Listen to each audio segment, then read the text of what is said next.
Commençons cette nouvelle méditation sur le thème de la douceur.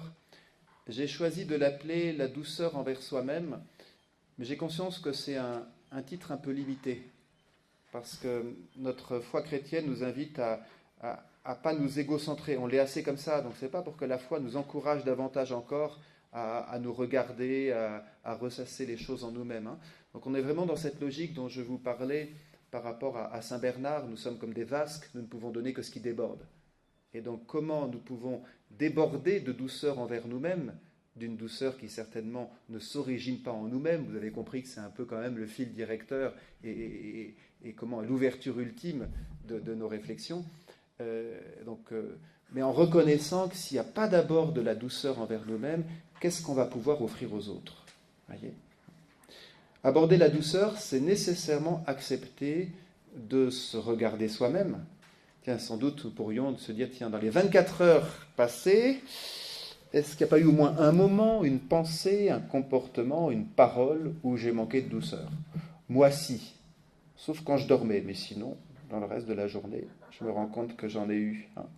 Et donc notre parcours sur la douceur nous a justement fait partir de ces manquements dont nous pouvons nous désoler en nous-mêmes. Hein. Souvent de ces déceptions. Ah, j'aurais voulu être plus doux, j'étais bien décidé, là, en sortant de confession ou en sortant d'enseignement, je m'étais dit, ça y est. Et puis paf, la première occasion où un conjoint qui vous titille, un enfant qui manque de calme, et puis voilà, paf, ça repart. Alors notre parcours trouvera son couronnement lors du prochain enseignement que proposera le Père Miguel sur la 3e béatitude, « Heureux les doux, car ils obtiendront la terre promise ». Et en fait, c'est ça que je vous invite à percevoir. Il y a une terre promise. Hein. La terre promise, c'est cette terre que Dieu avait annoncée comme devenant possession du peuple élu. Il doit pour cela quitter la terre d'esclavage, traverser un désert, et c'est loin d'être facile. Et dans cette traversée de désert, plus d'une fois, le peuple se dit et si on retournait en arrière? Il pense à quoi? Aux concombres, aux melons et aux oignons qu'ils mangeaient en Égypte. Ah, c'était bien. Et de fait, le parcours à la découverte de la douceur, à la fois, c'est un parcours, on dit, il y a une terre promise, il y a quelque chose de beau à vivre quand on accepte de faire un pas après l'autre en direction de cette douceur. Et en même temps, on se dit, est-ce que je ne devrais pas faire demi-tour? Parce que j'ai quand même peur d'y perdre quelque chose. J'ai encore fait une expérience toute récente. Je ne vais pas me confesser à vous, mais quand même vous dire, voilà, j'aurais pu ce matin, juste avant les laudes, alors évidemment la pression c'était 2 minutes avant les laudes, mais j'aurais pu faire preuve de plus d'attention auprès d'une personne. Finalement, qu'est-ce que j'ai fait? Comment vous dire ça? Je l'ai un peu disqualifié pour me sauvegarder. Je veux dire comme ça en termes soft.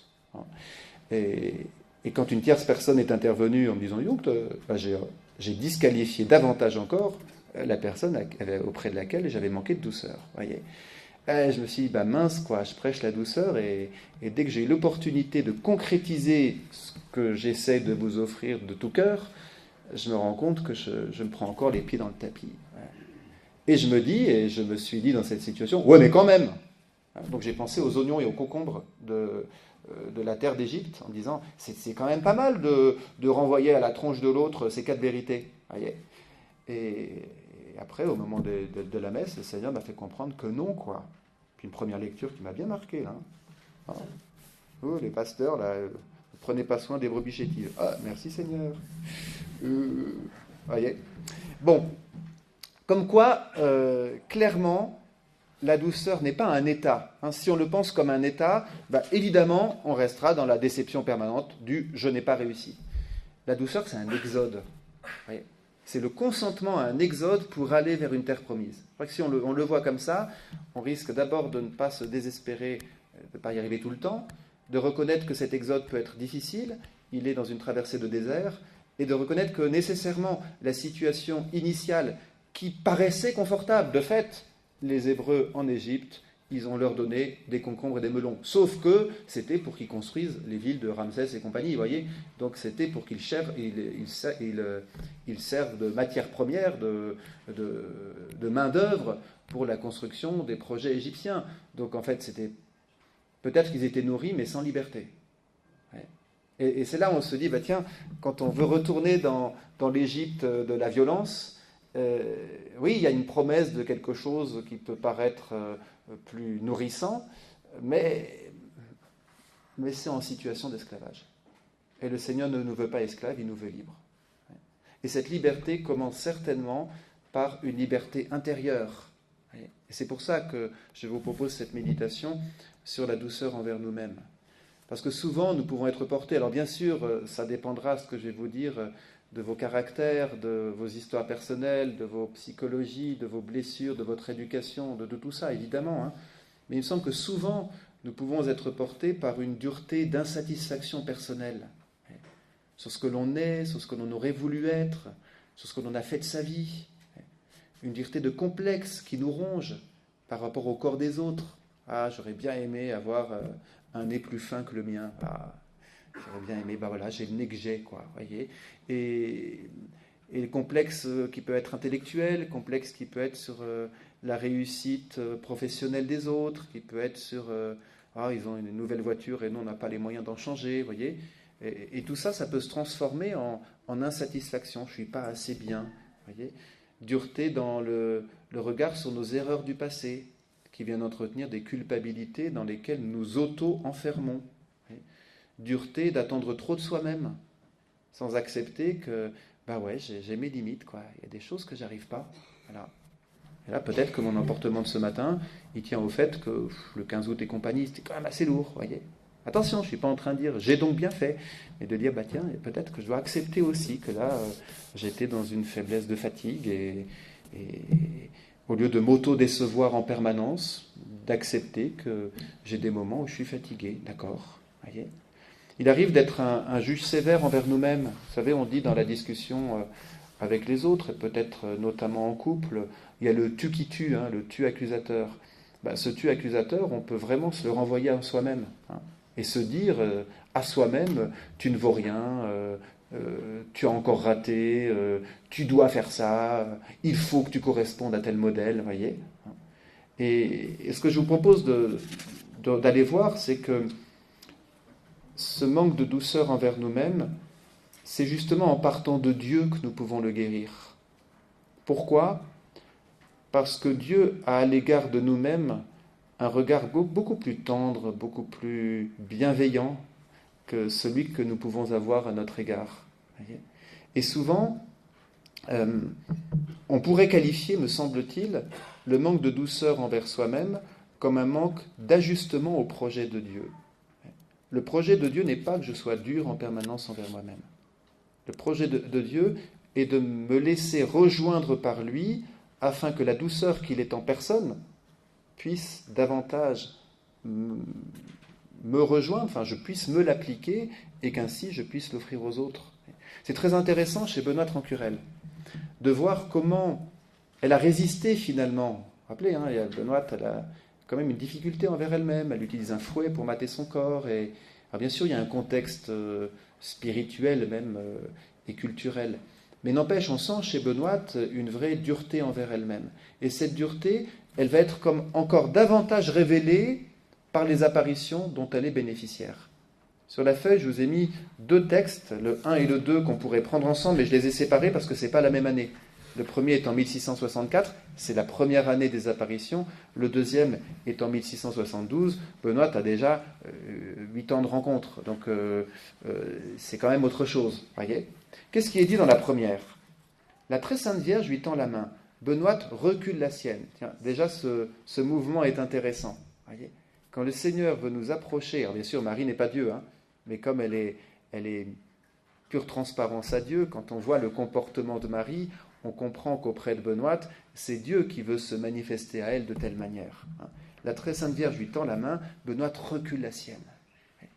Belle dame, lui dit-elle, je ne suis même pas digne d'embrasser ni de toucher vos pieds, tant elle a de vénération pour la souveraine princesse. Donc de fait, Benoît a un grand sens de la transcendance, de la beauté de Marie, de la pureté de Marie. Mais pourquoi Benoît croit qu'en touchant Marie, elle va salir Marie ? Non mais, voyez, il y a quelque chose qui n'est pas ajusté dans cette première année. Benoît ne se laisse pas rencontrer par le ciel d'une manière ajustée. Elle pourrait simplement dire, Très Sainte Vierge Marie, vous êtes l'Immaculée Conception, la toute pure. L'expression n'était pas encore employée à l'époque. Vous êtes la toute pure. Moi, je me connais tellement pécheresse. Vous êtes sûr de ce que vous faites, mais pas reculer sa main. Voyez, juste essayer de comprendre et d'entrer dans le projet divin. Là, finalement, de manière assez paradoxale, Benoît dit « Ah, vous êtes trop grande pour moi, mais je me mets au-dessus de vous pour vous dire qu'est-ce que vous êtes en train de faire. » Ouais, là, il y a quelque chose qui n'est pas ajusté. Et ce non-ajustement, on va le retrouver dans le deuxième passage. Le 8 juin 1672, la Mère de Dieu, cette très excellente mère, lui tendit la main à toucher. « Non, Mère de Dieu, lui dit Benoît, il n'est pas juste qu'une chair de chienne touche de si belles mains. » Ouais. Le moins qu'on puisse dire, c'est pas que, tiens, en 8 ans, Benoît, ça y est, elle a trouvé un équilibre en elle-même, ça y est, elle commence à s'accepter, tu parles, c'est de pire en pire. Au début, elle dit qu'elle n'est pas digne d'embrasser les pieds de Marie, d'accord. Là maintenant, elle se traite de chienne. Voyez, comme pour nous dire, c'est un chemin, c'est pas quelque chose qui est acquis une fois pour toutes. Parce qu'on pourrait dire que dans la première apparition, dans les premières apparitions, Benoît a résisté et puis elle a lâché. C'est intéressant, je n'ai pas lu la fin de la première. Hein. Une autre fois, la Sainte Vierge lui dit de s'approcher d'elle. Ce qu'elle fit, elle s'endormit sur le bord de son manteau. Ah, c'est joli ça. Hein. Elle s'endormit sur le bord de son manteau. Il y a un peu quelque chose, vous voyez, de Benoît sous tension. Puis à un moment, elle n'arrive plus à tenir la tension. Elle lâche, elle s'endort sur le manteau de Marie.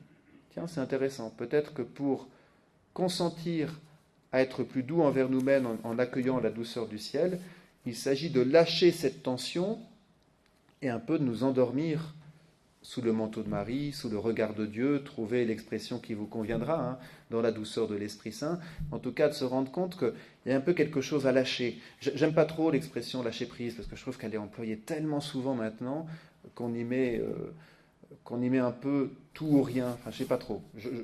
J'aime bien l'expression en soi, hein, mais je trouve attention à ce que ça ne devienne pas un mot un peu trop facile. Qu'est-ce qui se passe dans l'expérience de Benoît?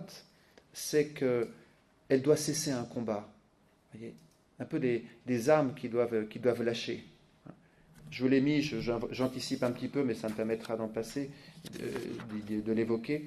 Le texte numéro 7 sur vos feuilles, que j'ai déjà cité à d'autres sessions des familles, peut-être certains d'entre vous s'en rappellent. Très beau texte du patriarche Athénadocoras, patriarche orthodoxe, hein, sur la guerre envers soi. Il dit ceci, texte numéro 7, « La guerre la plus dure, c'est la guerre contre soi-même. Il faut arriver à se désarmer. J'ai mené cette guerre pendant des années, elle a été terrible, mais je suis désarmé. Je n'ai plus peur de rien, car l'amour chasse la peur. Je suis désarmé de la volonté d'avoir raison, de me justifier en disqualifiant les autres. » Ah, ça c'était moi ce matin. « Je ne suis plus sur mes gardes, jalousement crispé sur mes richesses. J'accueille et je partage. Je ne tiens pas particulièrement à mes idées, à mes projets. Si on m'en présente de meilleurs, ou plutôt non, pas meilleurs, mais bons, j'accepte sans regret. J'ai renoncé au comparatif. » Oh, on va y revenir dans quelques instants à celui-là, parce qu'il est loin d'être simple. J'ai renoncé au comparatif. Ce qui est bon, vrai, réel, est toujours pour moi le meilleur. C'est pourquoi je n'ai plus peur. Quand on n'a plus rien, on n'a plus peur. Si l'on se désarme, si l'on se dépossède, si l'on s'ouvre au Dieu homme qui fait toutes choses nouvelles, alors lui efface le mauvais passé et nous rend un temps neuf où tout est possible. Voyez. Je trouve intéressant que la Vierge du Lot ait choisi le geste de l'huile comme signe particulier de la démarche des pèlerins ici. Parce que l'huile, j'ai jamais vu personne se l'appliquer comme une baffe. Je pense que la matière de l'huile fait en sorte que on se l'applique nécessairement en se massant un peu, j'ose dire en se caressant un peu. Voyez, comme si la Vierge Marie voulait qu'à travers ce geste, nous nous désarmions pour être un peu plus tendres envers nous-mêmes, pour arrêter ce combat qui peut être permanent et épuisant. Qu'est-ce qu'il y a donc à la base de ce combat? L'acte de foi fondamental que Dieu ne s'est pas trompé en me créant. Dieu ne s'est pas trompé en me créant. Ce serait quand même bizarre de dire « Seigneur, tout ce que tu as fait est magnifique, les astres, les plantes, les oiseaux, c'est tellement merveilleux, tu as juste commis une erreur, c'est moi. » Reconnaissez que c'est un peu égocentrique d'ailleurs. Hein? Non, c'est le Seigneur ne s'est pas trompé en nous créant. Et d'ailleurs, on en a comme un témoignage permanent, si on sait un peu ouvrir les yeux de la foi, c'est que le Seigneur nous fait confiance, quoi. Moi, dans des moments, parce que je pense qu'on en traverse tous, où je me dis, Seigneur, tu n'aurais vraiment pas dû me créer, je me dis, en même temps, tu m'as fait confiance en me demandant de mener ce sanctuaire. Voilà. Le Seigneur vous a fait confiance si vous êtes marié, vous avez fait confiance en vous disant, écoute, j'ai une créature très précieuse à mes yeux, je te la confie pour que tu l'aimes. Waouh! Quelle preuve de confiance de la part de Dieu, quoi. Vous vous rendez compte? Et puis le Seigneur a dit, j'ai quelque chose de précieux, j'ai envie que de nouveaux êtres humains viennent à la vie. Alors je vous confie ça. D'accord, les parents, je vous confie d'éveiller la vie qui n'est qu'à moi, dit Dieu. Allez. Dès qu'on est aimé, on doit se dire, mais Seigneur, merci de me faire confiance, quoi. Je pense d'ailleurs que la confiance en nous-mêmes, qui est souvent quelque chose qui nous manque, et ceux qui font croire qu'ils en ont beaucoup, c'est souvent en fait qu'ils en manquent davantage, la confiance en nous-mêmes s'enracine dans cet acte de foi que le Seigneur nous fait confiance.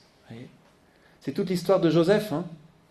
Joseph, quand Dieu lui dit « Prends l'enfant et pars en Égypte parce que les armées d'Hérode en veulent à l'enfant », il aurait pu dire « Tu ne peux pas envoyer des anges, un truc bien costaud, histoire qu'on soit vraiment bien protégé. » Parce que Joseph, côté lutte contre une armée, bon, si vous voulez, peut-être qu'il faut prendre une poutre de sa menuiserie, mais bon, ça ne va pas aller très loin, quoi. Voyez. Et Dieu a voulu passer par la fragilité de Joseph. Voyez. Là aussi, j'anticipe un peu, mais je trouve que c'est important. Un autre texte que je vous ai mis plus loin. Je vais le retrouver, excusez-moi. Oui, numéro 5. Nous pensons trop souvent que Dieu s'appuie sur notre côté bon et gagnant, alors qu'en réalité, la plus grande partie de ses desseins se réalise à travers et en dépit de notre faiblesse. Joseph nous enseigne qu'avoir foi en Dieu comprend également le fait de croire qu'il peut agir à travers nos peurs, nos fragilités, notre faiblesse. Alors nous devons apprendre à accueillir notre faiblesse avec une profonde tendresse. Voyez ? Le Seigneur me fait confiance, bien que je sois rempli de défauts et de faiblesses. Ouais, mais justement, il me fait confiance en me disant, mais tu sais, j'attends pas de toi la perfection. La perfection, je l'ai, dit Dieu. Ce que j'attends de toi, c'est que tu me laisses traverser, travailler tes faiblesses. Et à ce moment-là, tu pourras faire quelque chose de grand. Voyez ? Le regard de Dieu sur nous. Comment laissez-vous Dieu vous regarder pour vous dire que vous êtes aimable au sens premier du terme, que vous méritez d'être aimé. Et comment vous accueillez le projet de Dieu, le projet de Dieu sur vous. Comment vous jetez sur vous-même le même regard que Dieu jette sur vous. Comment on peut savoir le regard que Dieu jette sur nous? Il suffit de lire la Bible, et on voit très bien comment il se comporte à l'égard de toute personne. La Samaritaine, Zachée, la femme adultère, ce n'étaient pas des gens parfaits, Et à chaque fois, Jésus va jeter sur eux un regard qui relève, porter sur eux, parce que jeter c'est trop fort finalement dans ce contexte. Il va vraiment porter sur eux un regard qui relève. Pas un regard qui excuse tout. À la femme adultère, il ne lui dit pas, bon allez, retourne-y. Non, va et désormais ne pêche plus. À Zachée, il ne lui dit pas, c'est bon. Non, il laisse d'ailleurs Zachée comprendre qu'il lui faut rendre tout ce qu'il a volé. À la Samaritaine, Jésus va avoir cette délicatesse de ne pas lui dire « Dis donc, tu as eu 5 maris, le 6e c'est pas ton mari, tu te mets en règle ». Mais de la laisser découvrir l'adoration en vérité, laquelle adoration en vérité lui fait accueillir Jésus comme le Messie, et devant Jésus, Messie, Sauveur du monde, elle comprend qu'il vient sauver son âme, et elle découvre que son âme a vraiment besoin d'être sauvée, parce qu'elle s'est égarée dans des quêtes affectives qui ne l'ont jamais pleinement satisfaite. Voyez, il fait ça, notre Seigneur. Voyez, le regard de Dieu est un regard qui relève. Et je trouve que c'est vraiment important de se dire, Dieu me regarde comme ça. Il me regarde pour me relever. Il me regarde d'un regard d'amour. Alors c'est génial, ça c'est ce qui va nous attendre une fois qu'on aura passé la mort. On va découvrir le regard d'amour de Dieu dans toute sa splendeur. Waouh, préparez-vous, ça va être quelque chose. Ah ouais, ça va être magnifique. Tellement magnifique que l'éternité ne nous en suffira pas pour nous en émerveiller. Waouh!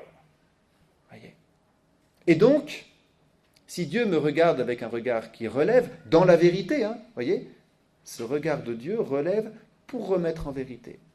Zachée, la femme adultère de la Samaritaine. On est dans une logique de relèvement et on n'est pas dans une logique d'accusation qui enferme. Or, le manque de douceur envers nous-mêmes, c'est souvent une auto-accusation complètement enfermante. Et je trouve important, pour nous en sortir, parce que c'est compliqué de sortir de l'auto-accusation permanente, parce qu'en plus, on est toujours avec nous-mêmes. Waouh, sympa. Pour en sortir, il s'agit de bien entendre que dans la révélation biblique, l'accusateur, c'est pas Dieu. C'est qui l'accusateur? C'est le diable, exactement. Texte numéro 3, Apocalypse, chapitre 12, verset 10. Donc c'est Saint Jean qui rend compte de cette révélation formidable dont il est bénéficiaire. Alors j'entendis dans le ciel une voix forte qui proclamait « Maintenant, voici le salut, la puissance et le règne de notre Dieu. Voici le pouvoir de son Christ. » Vous voyez, victoire du Christ, paf.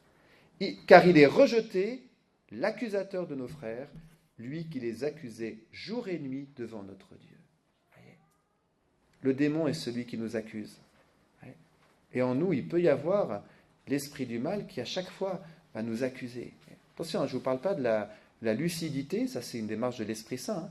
La lucidité pour être en vérité, vraiment quand on va confesser ses péchés, mais dans la contrition. C'est-à-dire, la contrition, c'est je reconnais que j'ai offensé, mais je ne me laisse pas enfermer dans le désespoir de mes chutes. Voyez. Dans la Bible, l'accusateur, c'est le démon, tandis que le Seigneur est présenté comme le défenseur. Donc vous voyez qu'au tribunal, on sait très bien de quel côté Dieu se situe. Non pas du côté de l'accusation, mais du côté de la défense. Première lettre de Jean, chapitre 2, verset 2. Nous avons un défenseur auprès de Dieu, Jésus-Christ. Jean, chapitre 14, verset 16. Moi, je prierai le Père, dit Jésus, et il vous donnera un autre défenseur qui sera pour toujours avec vous, l'Esprit de vérité. Voyez. Donc on a deux défenseurs, deux avocats qui s'opposent de loin à l'accusateur, parce que l'accusateur n'est qu'une créature, l'esprit du mal est une créature. Tandis que nous avons deux personnes divines, et donc forcément la troisième, parce qu'elles sont profondément unies dans une même volonté, qui sont nos défenseurs. Voyez, nos défenseurs. Donc, quand il y a ce petit jugement tribunal intérieur permanent, c'est quand même important d'entendre que l'accusateur c'est le démon et que le défenseur c'est le Seigneur. Et que le défenseur, en plus, il y a une autre... du côté de la défense, il y a encore quelqu'un d'autre. Ah, c'est une créature, mais elle est vraiment super douée. C'est la Vierge Marie. Advocata nostra, chante le Salve Regina. Notre avocate. Et dans l'histoire du lot, on lit ceci, texte numéro 4, lorsque des âmes du purgatoire, des personnes qui étaient au purgatoire, passent par le lot avant d'aller au ciel. Ah ouais, sachez-le, c'est une étape avant le ciel, le lot. Vous le goûtez, non? Ouais, c'est vraiment une étape avant le ciel. Et en fait, Benoît interroge les âmes du purgatoire qu'elle voit, et elle leur dit, qu'est-ce que vous faites là? Réponse des âmes du purgatoire, nous allons adorer Dieu, remercier ici notre bonne mère, notre avocate et protectrice. Après, nous allons au ciel jouir de la gloire éternelle. Voyez. Donc, ces âmes perçoivent que la Vierge Marie a été avocate, protectrice, nous a défendu contre les accusations du malin, et ensuite, hop, peuvent aller au ciel pour faire la fête. Sympa, hein? Alors, je vous propose 4 clés essentielles pour plus de douceur envers nous-mêmes. 4 clés essentielles. La première, je l'ai déjà évoquée en filigrane, c'est d'accepter nos propres limites. C'est difficile, mais c'est juste accepter notre condition de créature. Là, je ne peux pas m'étaler à certaines sessions des familles, je l'ai beaucoup développé parce que ça me semble essentiel, cette distinction entre nos limites, nos faiblesses et nos péchés. Je pense que c'est quelque chose qui doit être très clair pour nous, même si l'être humain n'est pas fait de tiroirs. L'être humain est quand même fait de réalités diverses qui peuvent porter des blessures ou des responsabilités de notre part, mais qui n'ont pas les mêmes domaines de résolution de problèmes. J'évoque vite la chose. Les limites, c'est quoi? C'est physiologique. Moi, de fait, si je n'ai pas mes 8 heures de sommeil, j'ai un peu de mal à être aimable. Voyez? Donc ce matin, voilà, paf, je me suis pris les... Alors, bien sûr, je ne vais pas m'excuser en disant « Ouais, mais c'est normal, c'est que je manquais de sommeil. » Donc je justifie le fait que je n'ai pas été doux. Non. Mais je me rends compte que quand même, la grande résolution de mon problème de ce matin, c'est quoi? Aller faire une sieste. Ah ouais, c'est ça. Vous voyez? Donc je me rends bien compte qu'on est dans le domaine physiologique, même si de fait, j'aurais quand même dû me freiner dans mon comportement, évidemment. Ouais.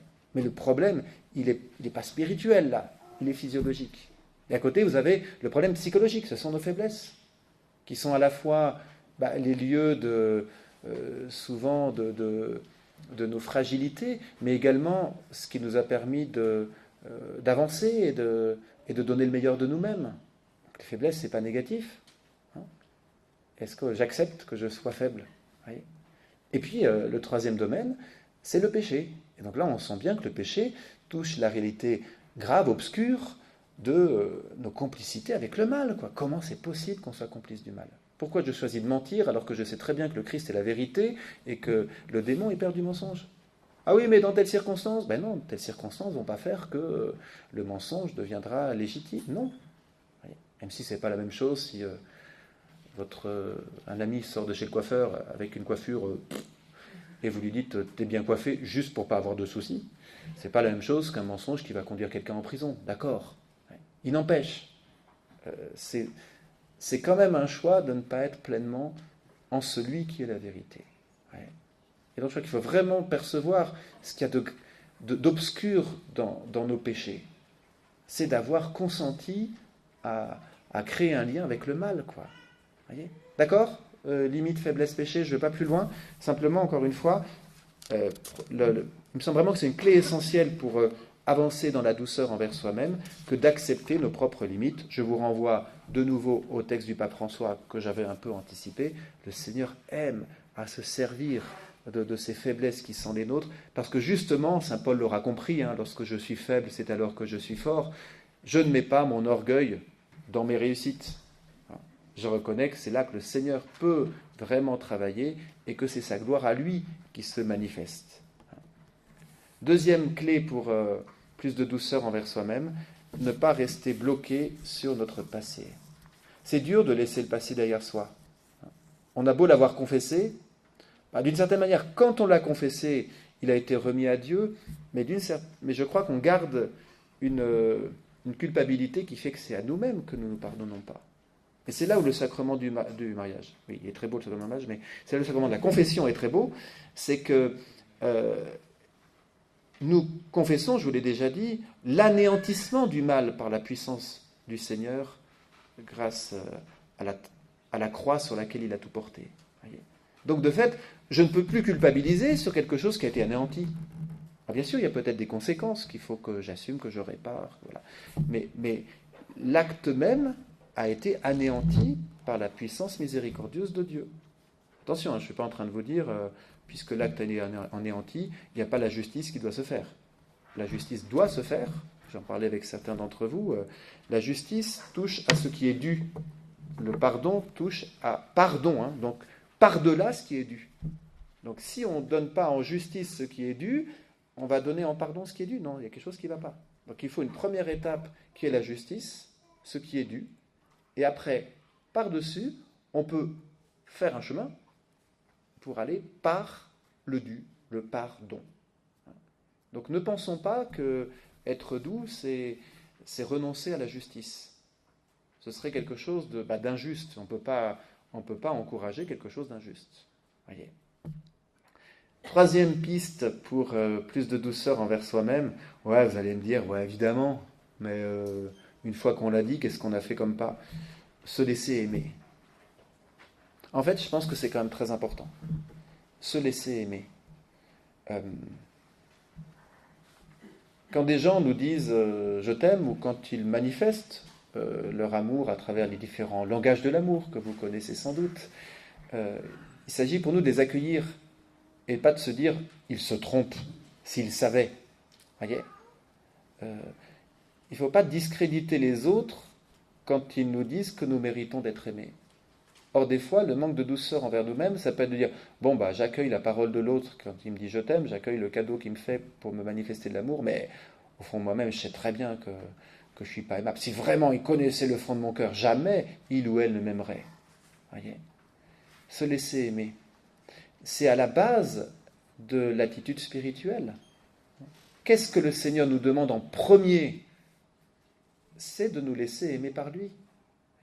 Tout le problème de Benoît, quand elle recule lorsque Marie approche Alain. Voyez. Et donc d'être convaincu que cette parole, telle qu'on la trouve entre autres, c'est la plus connue mais ce n'est pas l'unique, chez Isaïe chapitre 49, « Tu as du prix à mes yeux et je t'aime ». Est-ce que vous laissez le Seigneur vous dire « je t'aime » ? Est-ce que vous dites « non Seigneur, tu te trompes » ou alors « je crois que le Seigneur aime une partie de moi, la partie belle, mais que l'autre il ne l'aime pas ». Donc finalement il ne m'aime pas véritablement. Est-ce que vous vous laissez aimer ? Est-ce que vous savez accueillir sans discuter d'une certaine manière, quand un de vos enfants, un conjoint, un ami vous dit « je t'aime, tu es aimable, tu as de la valeur pour moi ». Voyez, c'est pas si simple. 4e piste pour avancer en douceur envers soi-même, s'appliquer les œuvres de miséricorde. Vous connaissez ces 14 œuvres de miséricorde ? On en trouve 6 d'entre elles dans l'évangile de Saint Matthieu, au chapitre 25. « J'avais faim, vous m'avez donné à manger, j'avais soif, vous m'avez donné à boire, j'étais nu, vous m'avez habillé, j'étais étranger, vous m'avez accueilli, j'étais malade, vous m'avez visité. » J'en suis à combien là ? Quand on fait les listes, on est toujours sûr d'en manquer une. Voilà. Et puis après, il y a les œuvres de miséricorde spirituelle, prier pour le salut des autres, pardonner à ceux qui nous ont offensés, supporter patiemment les personnes ennuyeuses. Voyez, ce sont les œuvres de miséricorde spirituelle. Voilà. Et le psychanalyste Carl Gustav Jung, qu'à mon avis, il ne faut pas suivre dans toutes ses interprétations, mais qui, celle-ci, mérite d'être entendue, interprète Matthieu chapitre 25 comme une invitation à se l'appliquer à soi-même. Voyez ? Il va dire ceci, texte numéro 6, « Ce que je fais au plus petit de mes frères, c'est au Christ que je le fais. Mais que ferais-je si je découvrais que le plus petit de tous, le plus pauvre de tous les mendiants, le plus exécrable de tous ceux qui m'ont offensé, se trouve à l'intérieur de moi-même, et que c'est moi qui ai besoin de l'aumône de mon amabilité, que c'est moi l'ennemi qui réclame mon amour. » Et donc là, on peut faire des travaux pratiques. Ça vous arrive de vous habiller le matin ? Visiblement, oui, et merci de l'avoir fait. Eh bien, vous avez répondu à l'œuvre de miséricorde, j'étais nu et vous m'avez habillé. Et ça peut être beau quand on s'habille de se dire, Seigneur, je prends soin de la première des créatures que tu me confies, c'est-à-dire moi-même, et je m'applique l'œuvre de miséricorde de m'habiller parce que je suis nu et j'ai besoin de m'habiller. Quand on mange, plutôt que d'être concentré sur son assiette et l'engloutir en la dévorant, se dire, tiens Seigneur, je vais faire œuvre de miséricorde envers moi-même. Je vais m'offrir cette miséricorde, j'avais faim et vous m'avez donné à manger. Voyez ? Et je pense que toutes les œuvres de miséricorde, on peut les vivre ainsi envers soi-même. Et vous voyez que tout de suite, ça crée un climat de douceur. De se dire, j'ai soif, je vais au bar, et je bois pour répondre à la demande de Jésus. Génial, voyez. Voilà, je suis miséricordieux envers moi-même, je m'abreuve parce que j'ai soif. Voyez. Et je reconnais ainsi que c'est le Christ que j'abreuve en moi, et je le fais avec douceur pour respecter cette première des créatures qu'il m'a confiées, c'est-à-dire moi-même. À partir de là, je vous propose de faire, non pas un pas supplémentaire, mais plutôt de regarder un lieu particulier, je vous ai dit tout à l'heure, on reviendra dessus, un lieu particulier où la douceur envers soi-même trouve un obstacle vraiment fort. C'est le comparatif avec les autres. Comparaison et jalousie. Peut-être que ça ne concerne personne parmi nous, mais tant pis, ce sera un peu de théorie, d'accord ? La comparaison et les jalousies. Alors évidemment, vous allez me dire, trop facile. Pour trouver un point d'ancrage dans la révélation biblique, on va aller voir Luc au chapitre 10 et on va trouver Marthe et Marie. Je resitue pas les choses, ça va, on connaît bien cet évangile. Marthe qui se démène pour le service, Marie assise aux pieds de Jésus, et au verset 40, Marthe qui va interpeller son hôte, Jésus, en lui disant ceci, je vous l'ai mis au texte 8 sur vos feuilles. « Seigneur, cela ne te fait rien que ma sœur m'ait laissé seule à faire le service ? Dis-lui donc de m'aider. » Le Seigneur lui répondit, « Marthe, Marthe, tu te donnes du souci et tu t'agites pour bien des choses. Une seule est nécessaire, Marie a choisi la meilleure part, elle ne lui sera pas enlevée. » Alors on a envie de prendre la défense de Marthe, mais quand même, elle a tout fait, elle a fait tout le boulot. Hein. Oh. On a quand même envie de prendre la défense de Marthe. Mais c'est intéressant, rappelez-vous, dans la Bible, les prénoms ont une signification. Donc on a des indices à travers les prénoms. Et qu'est-ce que ça veut dire Marthe en araméen? Ça veut dire celle qui devient amère. Tiens, intéressant. Donc il y a certainement à interpréter cette page d'évangile, non pas dans une opposition qu'on peut tout à fait considérer comme stérile entre l'action et la contemplation. Jésus, il préfère l'action ou la contemplation? Mais non, c'est pas ça la question. La question, c'est pourquoi Marthe devient amère? Et l'enjeu de cette page d'évangile, c'est l'amertume de Marthe. Rappelez-vous, Hébreux chapitre 13, qu'il ne pousse parmi vous aucune plante amère. Pourquoi? Parce que ça va infecter tout le reste. Et de fait, ça infecte. Parce que l'amertume de Marthe l'a conduit à dire quoi? Seigneur, ça ne te fait rien que ma sœur m'ait laissé seule à faire le service? Si vous m'invitez chez vous et que vous dites à votre conjoint, vous me dites devant votre conjoint, mon père, ça vous dérange pas que mon mari me laisse tout seul à faire le service? Wow. Je me dirais pas, qu'est-ce que je suis bien accueilli. Je ne saurais plus où me mettre. Vous voyez, comme l'amertume de Marthe l'a conduit à aller à l'encontre de son très beau projet initial. Elle reçoit Jésus, son ami, quoi. Elle a envie que tout soit parfait. C'est génial, quel grand cœur. Sauf qu'elle en vient à accuser Jésus de ne pas intervenir pour que Marie se mette aussi au boulot. Sympa. Sympa pour Jésus. Voyez. Et vous voyez à quel point l'amertume en vient à rendre très agressif. Alors, on va faire quelques applications personnelles. Qu'est-ce qui se passe chez Marthe? Elle se compare à sa sœur. Bien. Franchement, est-ce qu'on peut se dispenser des comparatifs dans la vie? Je ne sais pas. Je me demande même si c'est forcément négatif. Hein. Je sais pas, quand on fait un sport, je sais pas, un sport d'athlétisme ou autre, forcément, on compare sa vitesse de course ou sa hauteur de saut à celle des autres. Voilà, le comparatif sportif est quelque chose qu'on ne va pas qualifier de mauvais en soi. Le comparatif scolaire, alors je sais bien qu'il y a des théories scolaires, et je ne rentre pas là-dedans, je ne suis pas un professionnel, hein, où il ne faut pas faire peur aux enfants, donc il ne faut pas de notes et tout ça. Je pense, je suis d'une génération, j'ai reçu une éducation qui me fait croire que, d'accord, comme ça passe, que les notes peuvent être aussi un stimulant et que ça permet d'avancer. Bon, ben voilà, quoi. Hein. De fait, il y a aussi du comparatif. J'ai eu 14, le voisin a eu 15. Moi, j'avais un frère aîné qui avait des super notes sans aucun effort. Et moi, j'avais des bonnes notes en ramant comme un malade. Ouais, des fois, je me disais, ouais, c'est pas juste. Sauf qu'à partir de la seconde, ça a commencé à changer. Parce que là, reposer sur les acquis, ça commençait à devenir beaucoup plus difficile. Et ça s'est pas inversé, parce qu'il a toujours eu de bonnes notes. Mais voilà, il y a quand même quelque chose qui a un peu changé. Bon, j'arrête de vous raconter ma vie. Juste pour vous dire, il peut y avoir dans le comparatif une saine émulation. Hein, il peut y avoir dans le comparatif une belle admiration de ce que les autres sont capables de faire. Wow, quand je compare ce que je peux faire avec un pinceau et ce que peuvent faire certains peintres, oui, évidemment, je suis plein d'admiration. Et cette admiration, elle est finalement très positive. Et en bon chrétien, elle me conduit à l'action de grâce. Oui.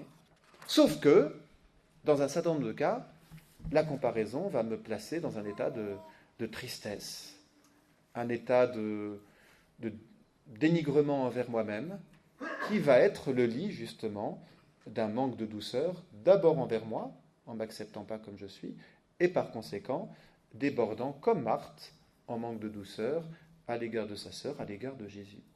3 caractéristiques à ces comparatifs négatifs. D'abord, remarquez que la comparaison s'établit généralement entre personnes qui se ressemblent. Je peux me comparer à un autre homme par rapport à la vitesse d'un sprint, en me disant « Ah oui, il court plus vite que moi, on sent qu'il s'entraîne davantage, qu'il a 2 kilos de moins, plus de muscles, je ne sais pas quoi. » Mais je ne vais pas tellement me comparer à un léopard. Ouais. Je sens bien qu'on est beau. Voilà, il n'y a pas d'élément de comparaison. Hein. Donc il n'y a pas de ressemblance entre le léopard et moi, donc il n'y a pas de danger que je me compare au léopard par rapport à la course. Donc ça nous montre qu'on se compare par rapport à des personnes qui se ressemblent. Et c'est là où c'est intéressant. Parce que finalement, quand je sens en moi un comparatif qui me fait mal, une jalousie qui me titille, je peux me dire, mais qu'est-ce que j'ai de semblable à cette personne ? Et justement, pourquoi c'est là que ça me titille ? Ça peut être une ressemblance parce que vous vous comparez à un frère ou une sœur. Le point commun, c'est que vous êtes frères et sœurs.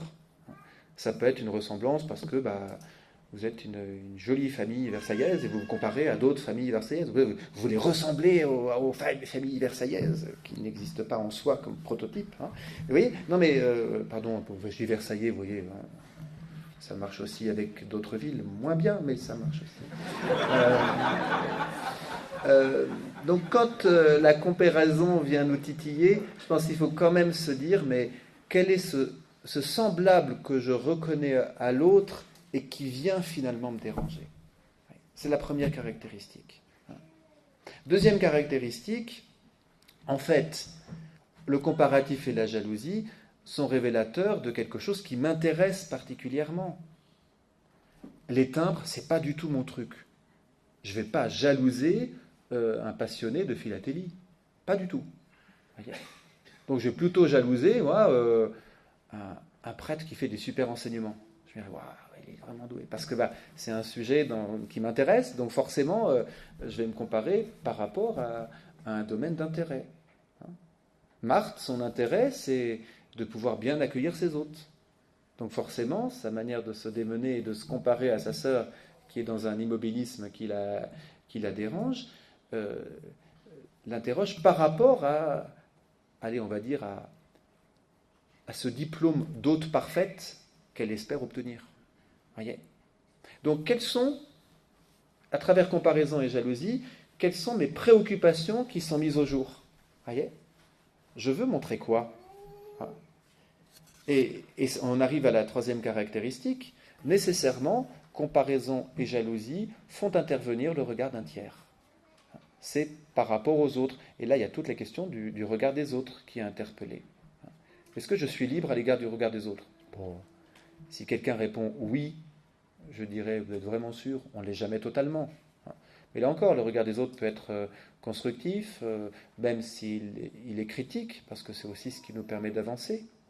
Le prêtre ce matin qui m'a dit que j'avais vraiment pas très bien agi à l'égard de cette personne, il a fait quelque chose de profondément positif à mon égard.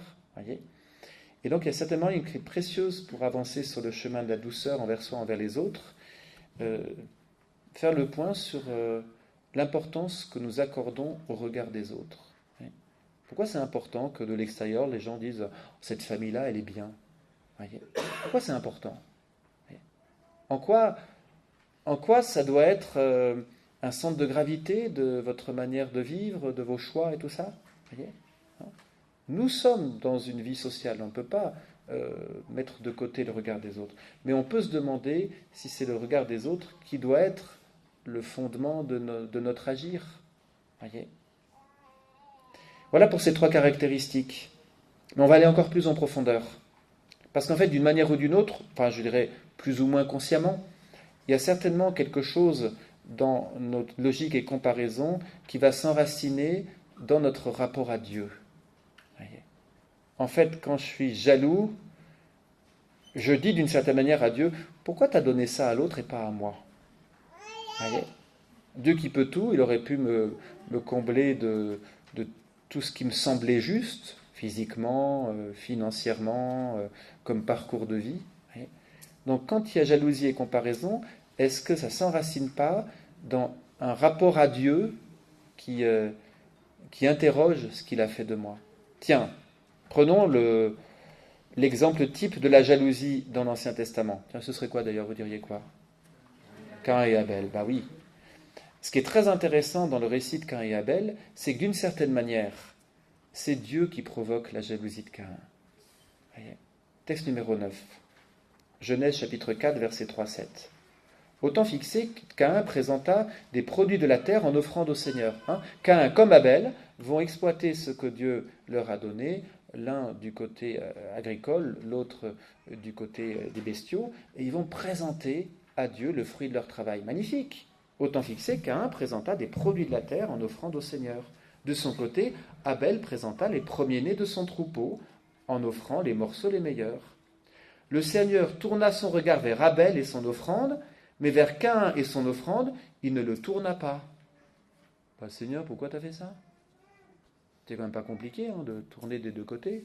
Quand on est tout puissant, on va pouvoir se tourner de deux côtés, non?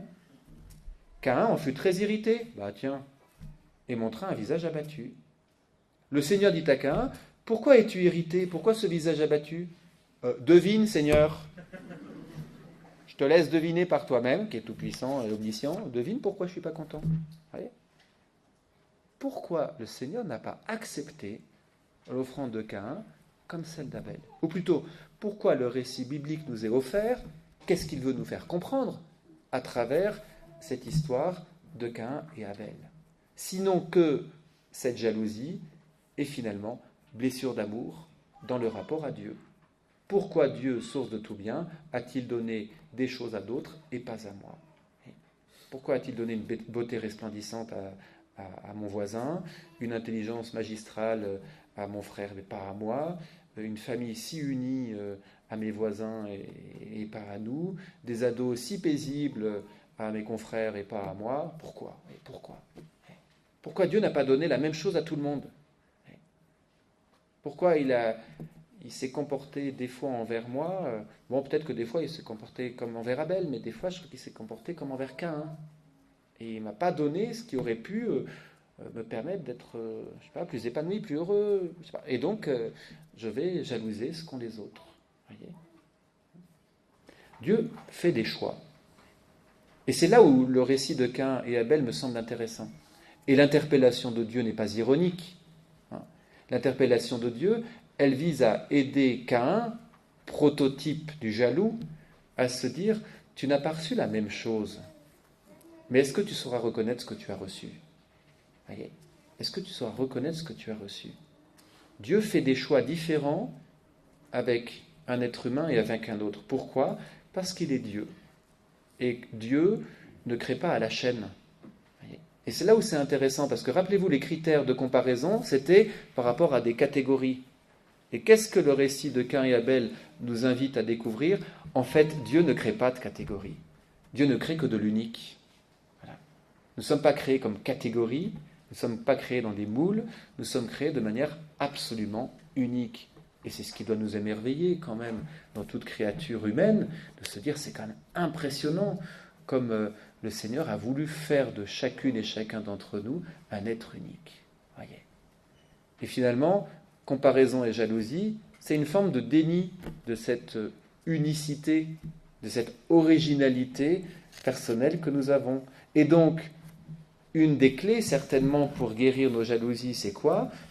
C'est de reconnaître ce que nous avons d'unique. Il suffit de faire la liste de ce que vous avez d'unique et d'original. Ça peut être intéressant, hein? Ça permet d'ailleurs d'avoir un regard plus positif envers soi-même. C'est l'occasion d'une belle action de grâce. Et puis de se dire, ouais, Seigneur, tu as vraiment manifesté ton génie créateur en me faisant unique de ceci et de cela. Et je l'accueille et je suis disposé à le déployer plutôt que de chercher à imiter un autre. Tiens, c'est quelque chose qu'on va trouver dans l'histoire du lot. C'est très intéressant que les premières apparitions du lot, début mai 1664, ont lieu au moment où Louis XIV voit pour la première fois à la cour la présentation de la pièce de Molière de Tartuffe. Hein. Tartuffe, hypocrite, les faux dévots, hein, ceux qui donnent l'apparence mais qui n'ont pas le fond. Voilà. Et en fait, le lot va se révéler comme un lieu de dénonciation des tartufferies, des hypocrisies. En disant quoi essentiellement? Arrêtons de jouer un personnage. Soyons la personne que Dieu a faite de nous. Et c'est peut-être la conversion la plus essentielle, vous voyez. Nous jouons des personnages parce que il y a un peu de théâtre dans la vie sociale, c'est peut-être inévitable. Il y a un jeu social, voyez. Et nous jouons des personnages. Et si au lieu de jouer un personnage, nous étions vraiment la personne unique, originale, forcément belle parce que Dieu ne sait faire que du beau, que Dieu a fait de nous. Voyez. Comparaison et jalousie touchent au personnage. je veux ressembler à, je veux être comme. Douceur envers soi, accueil de soi, correspond à la personne. Reconnaître ce que nous avons d'unique. Et quand on reconnaît ce qu'on a d'unique, le seul avec qui on se compare, c'est qui? C'est nous-mêmes par rapport à ce que nous sommes capables de donner de meilleur. Ou si vous voulez, nous ne pouvons que nous comparer aux saints que nous pouvons devenir. C'est ce qu'on va trouver d'ailleurs dans la parole de Dieu.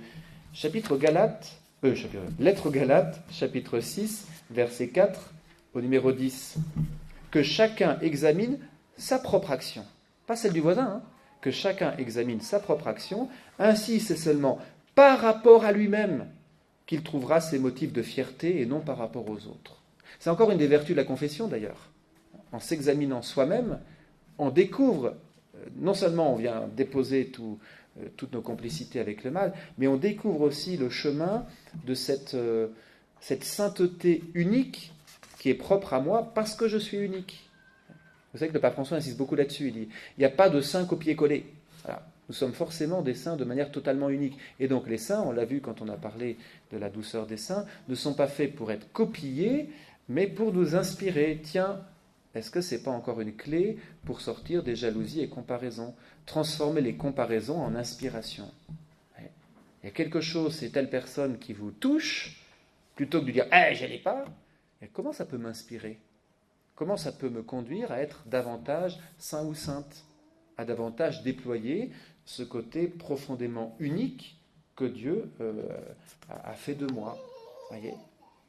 Donc, convertir les comparaisons en inspiration. Et quand on compare les comparaisons en inspiration, on transforme la compétition en communion. Et on est chrétien. On transforme la compétition en communion. Et là, on rentre dans le mystère, qui n'est pas qu'une image donnée par saint Paul pour essayer de nous expliquer une organisation ecclésiale, mais qui est le mystère de ce que nous sommes devenus par l'offrande du Christ et que nous nourrissons à chaque Eucharistie. C'est quoi ce mystère? C'est que nous formons un seul corps. Et saint Paul développera très bien cette idée. On la retrouvera d'ailleurs aussi chez saint Clément de Rome, le troisième pape, dont la lettre aux Corinthiens a failli faire partie du corpus de la Bible. Alors, il ne fait pas partie du corpus biblique, mais ça veut dire que c'est quand même un texte qui a un intérêt particulier. Hein. On est en 97, 100 après Jésus-Christ, et saint Clément de Rome reprend cette image du corps pour l'appliquer à la vie de l'Église, et notamment aux Corinthiens, qui était une communauté où il y avait particulièrement des divisions et des jalousies. Et on comprend bien ce qu'elle a de génial, cette image du corps, et c'est pour ça qu'elle n'est pas simple image, elle est invitation à accueillir la réalité qui s'y déploie. C'est que ça servirait à quoi que votre nez soit jaloux de vos pieds? Ça servirait à quoi que nos reins soient jaloux de nos oreilles? Pardon, hein, mais ça paraît un peu idiot en le disant comme ça. Et c'est vraiment ce que vont développer saint Paul et saint Clément, de dire, non mais, dans le corps, s'il commence à y avoir jalousie entre les membres, qu'est-ce qu'on peut viser uniquement? La mort du corps.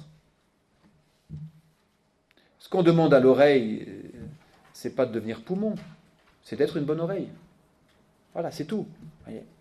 Et là aussi, c'est intéressant, pas simplement sur le plan de la vocation générale, mais sur le plan véritablement de l'accueil de notre originalité propre, de se dire, moi je suis plutôt quoi? Peut-être que je suis plutôt une oreille. Hein. Moi je ne sais pas parler. Ouais, mais si je suis une oreille, on ne me demande pas de parler, on me demande d'être une bonne oreille. Voyez. Et vous êtes plutôt quoi, vous, dans le corps? Vous savez que c'est la réflexion de la petite Thérèse, hein, avant de se dire, moi je serais l'amour. Voilà, paf. Parce qu'elle voulait être dans tous les membres du corps en même temps. Voyez. Peut-être que vous êtes plutôt des pieds, ben voilà. Vous savez marcher pour aller vers les autres, génial. Voilà. Peut-être que vous êtes plutôt du cerveau, parce que vous, c'est plutôt la réflexion qui est vraiment votre charisme. Alors vous comprenez, c'est jamais à l'exclusion d'eux, mais c'est en disant, j'ai plus à développer le membre que je suis qu'à jalouser de ne pas être un autre membre. Parce que de toute façon, je ne serai pas l'autre membre. Les yeux jaloux ne deviendront jamais une bouche. Ils seront juste des yeux qui vont loucher vers la bouche. Et ils n'accompliront pas bien leur mission de yeux. Voyez? Voilà. Donc c'est clair. Pardon, hein, c'est tout simple, mais Mais c'est vraiment là que nous sommes attendus, dans la communion et non pas dans la compétition. Alors vous me direz, ouais, c'est vraiment une belle image, mais dans le conflit que j'ai en famille, je ne vois pas comment l'appliquer. Ben justement, c'est là où l'Esprit Saint doit faire son œuvre, et je vais le faire sous forme de conclusion, et plutôt que de troisième partie, en évoquant le fruit de l'Esprit Saint. Et une belle parole de l'Épître aux Galates au chapitre 5, texte numéro 13 sur vos feuilles. Le fruit de l'Esprit, ce n'est pas les fruits d'ailleurs, c'est un singulier. Donc c'est pour dire que c'est une fécondité qui vient de l'Esprit et qui va se déployer sous forme de fruits. Quand on entend fruit, on entend quoi? Quelque chose qui doit mûrir. Donc pour nous dire, attention, on n'est pas sur un état. Et d'ailleurs, on va distinguer dans la révélation biblique le fruit de l'Esprit et les dons de l'Esprit. Les dons de l'Esprit, c'est quelque chose qui est donné pour le bien de tous. Saint Paul en fera l'énumération. Certains ont le don de gouvernement, d'autres le don d'enseignement, d'autres le don de sagesse, d'autres le don de dire des paroles mystérieuses, dit Saint Paul. Voilà. Donc ce sont des dons différents qui sont pour le bien du corps entier. Et qui ne sont pas pour la croissance personnelle de la personne, de chacun. Voyez, qui sont pour le bien du corps entier. Si quelqu'un a le don de prophétie, c'est pas pour elle-même. Et justement, si elle commence à en faire son truc à elle, en se glorifiant de sa capacité de prophétie, elle le détourne du don de Dieu. Donc les dons de Dieu, c'est des choses qui sont données, qui sont vraiment reçues directement de lui pour le bien de tous. Ça peut être intéressant de se dire quels sont mes dons, c'est les fameux charismes. Quels sont les charismes que je reconnais présents en moi, non pas pour m'en glorifier, mais pour le bien du corps entier. À commencer par le premier corps qu'est l'Église domestique, la famille. Donc ça, c'est les dons de l'Esprit. Et le fruit de l'Esprit, ce qui doit se développer dans le temps, Galates chapitre 5, le fruit de l'Esprit, c'est l'amour, la joie, la paix, la patience, la bonté, la bienveillance, la foi, la douceur, la maîtrise de soi. Si on ne les accueille pas comme des fruits, on va dire « Ah bah c'est bien, j'ai tout coché, c'est exactement ce que j'arrive pas à vivre. Super !» Et on désespère. Non, c'est un fruit qui doit mûrir. Et ce n'est pas un fruit de moi, ce n'est pas le fruit de mon autoconstruction, c'est le fruit de l'Esprit. C'est-à-dire ma disponibilité à laisser l'Esprit agir en moi. Tout à l'heure, au cours de la messe, le Père Dieu béni nous a parlé de la douceur eucharistique. Voyez, la douceur eucharistique au sens où, plus nous communions, plus nous sommes en possibilité de laisser le Christ vivre en nous. Comme le dira Saint Paul, ce n'est plus moi qui vis, c'est le Christ qui vit en moi. Il n'en fait pas un titre de gloire, il reconnaît un mystère qui l'habite, parce qu'il laisse ce mystère l'habiter. Ce n'est plus moi qui vis, c'est le Christ qui vit en moi. Mais le Christ, il est quoi? Il est doux et humble de cœur, c'est lui qui l'a dit. Donc si c'est plus moi qui vis, c'est le Christ qui vit en moi, lequel Christ est doux et humble de cœur, ce qui vit en moi, c'est le doux et humble. Voyez, comme un fruit qui doit mûrir. Voyez, donc cette réalité, et c'est important pour nous de l'entendre, cette réalité, elle a été donnée, quoi. Si on le voit comme un truc à conquérir, on se dit, mais la barre est beaucoup trop haute. Non, cette réalité a été donnée à notre baptême. Et particulièrement aussi à notre confirmation, parce que l'Esprit Saint nous a été donné en plénitude à la confirmation. Et c'est nourri par la communion. Ce mystère de quoi? Que ce n'est plus moi qui vis, c'est le Christ qui vit en moi. Et donc que la douceur n'est pas une sorte de beau projet inaccessible, une sorte, vous voyez, de ce qu'il faudrait atteindre, mais qu'on n'arrivera jamais. Bon, inaccessible, quoi. Mais que la douceur est en plénitude ce que Dieu a déposé en nous. Et donc, il ne s'agit pas d'aller la conquérir, il s'agit d'aller la rechercher. Voyez, elle est là, quoi. Elle attend qu'une chose, c'est de pouvoir s'exprimer. Et c'est là où on se rend bien compte qu'elle attend qu'une chose, c'est de pouvoir s'exprimer. Et quand on va du côté de la violence, on ne lui permet pas de s'exprimer. Voyez, on choisit d'aller s'exprimer ce que saint Paul appellera l'homme ancien, le vieil homme. Voyez, celui qui était avant le fait d'avoir été sauvé, avant le fait d'avoir été plongé dans la mort et la résurrection du Christ. Ce vieil homme, ça marche aussi avec les dames, ce vieil homme avec un H majuscule, il a toujours envie de ressortir pour nous dire « Hey, je suis vainqueur ». Mais non, tu n'es pas vainqueur, c'est Jésus qui est vainqueur. Okay. Et donc ce combat, il est éminemment intérieur, mais vous voyez qu'il n'est pas d'égal à égal, comme s'il y avait en moi 50% de douceur, 50% de violence, et je ne sais pas dans lequel des 50% je vais aller puiser. Non, Ce qui est en moi, c'est le Christ, c'est-à-dire la douceur éternelle. Quand même pas mal. Et il s'agit de le laisser s'exprimer plutôt que d'aller, entre guillemets, faussement ressusciter le vieil homme d'avant le salut dans le Christ. Eh bien, je vous souhaite de pouvoir goûter cette réalité-là. Hein. Bien sûr, c'est plus facile quand on est tranquillement dans une salle à Notre-Dame-du-Lot, que quand vous allez rentrer chez vous, reprendre votre activité professionnelle avec des collègues insupportables ou je ne sais quoi, et là, je vais faire « Oh là là, le vieil homme, il ne faut pas qu'il revienne, il ne faut pas qu'il revienne ». Peut-être que ce sera difficile, mais j'ose croire que le Seigneur ne nous demande pas l'impossible. Pourquoi ? Parce que l'impossible, c'est lui qui le réalise. Voyez ? Donc ça y est, l'impossible, il l'a fait. Il est devenu homme, il a pris tous les péchés sur la croix, il est mort, il est ressuscité, il nous a donné l'Esprit Saint. Côté impossible, il a fait toute la part. Ce qui nous reste, nous, à faire, c'est d'être convaincus que justement, non seulement ce n'est pas impossible, mais c'est ce qui est là. C'est vraiment ce qui est donné, et il s'agit juste de le laisser s'exprimer. Et c'est ce que vous pourrez découvrir davantage encore demain, par l'enseignement conclusif que proposera le Père Miguel. Heureux les doux, car ils auront la terre en héritage. Laquelle béatitude est suivie de cette fameuse parole, si on te frappe sur une joue, présente l'autre. C'est à la lumière de tout cela que ces paroles pourront prendre, je l'espère, tout leur sens et donner vraiment envie. Gloire soit au Père et au Fils et au Saint-Esprit, comme il était au commencement, maintenant et toujours, et dans les siècles des siècles. Amen.